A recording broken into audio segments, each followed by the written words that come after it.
everybody. Welcome to Media Kramsumption. Today I'm going to be talking about the first 3 episodes of the One Piece anime series. It is the Captain Morgan arc is the title of the story arc, and it's just the first 3 episodes.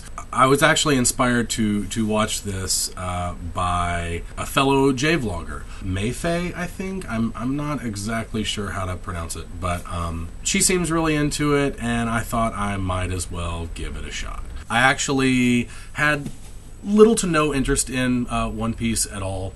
I've read the first volume or 2 volumes of the manga, and it really didn't catch my attention, but it is legion over here. So if you come to Japan and you're expecting, a world of anime wonders where you can buy merchandise of any of your favorite anime, that's not necessarily the case. For example, Cowboy Bebop merchandise, yeah, good luck with that, because there's just not a lot of it around.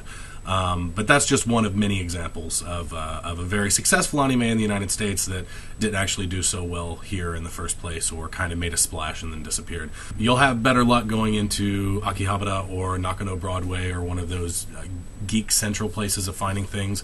But right now, One Piece is the thing to be into. You can go into just about any type of retail establishment and find One Piece memorabilia. Convenience stores, grocery stores, in the toy aisle, anywhere you go, you are going to find things that have One Piece characters plastered all over them. Food products. It is bar none the most popular currently running anime show in Japan. So I decided to give it a shot. Watched the first 3 episodes today. And although the manga did not really hook me, I have to say the first 3 episodes were really charming. The episodes I watched today are 13-year-old episodes. That's how long the show has been running.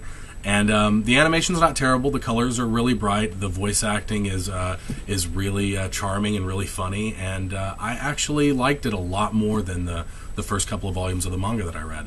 So I'm just going to go through what this arc was about briefly. So in this arc, we're introduced to a young man named Monkey D. Luffy, and we are given through a series of events information that lets us know that he is not an ordinary boy. At some point in his life, he has eaten something called the Devil's Fruit, or the Gomu Gomu Fruit, or Rubber Fruit, as Luffy himself calls it. And it allows him to be stretchy, a lot like Mr. Fantastic, Reed Richards from the Fantastic Four.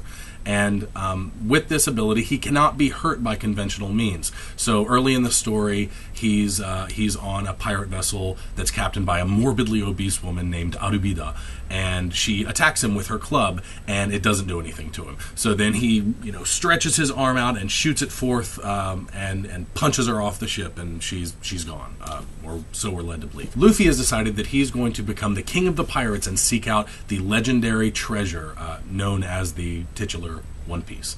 But currently he doesn't have a crew, and he doesn't have a ship. So he commandeers a vessel, and he goes and seeks out a legendary pirate hunter named Doranoa Zoro. And along with him, he takes an enslaved boy that Arubida had with her, and his name is Kobe.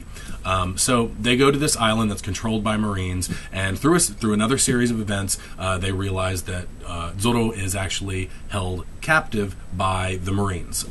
Even though, as a pirate hunter, he is also an enemy of pirates, just like the Marines.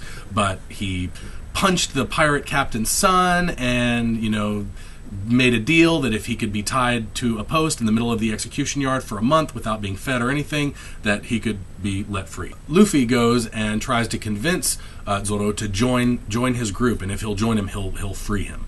And Zoro doesn't need anybody; he's too cool for that. So he's like, no way.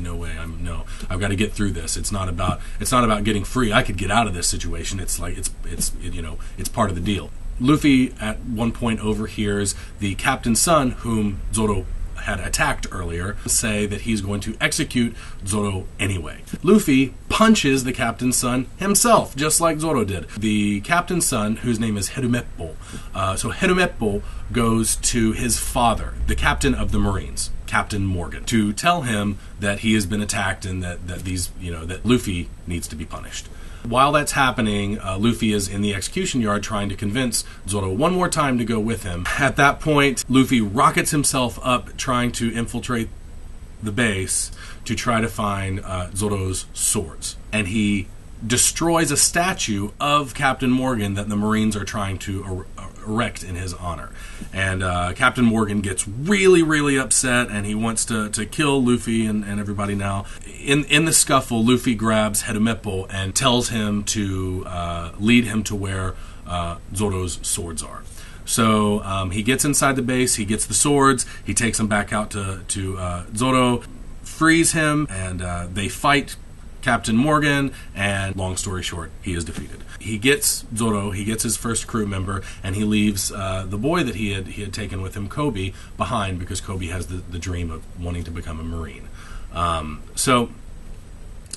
They have their little boat, and they have their first crew member, so it's Luffy and Zoro on the open seas. The arc closes, and that's it.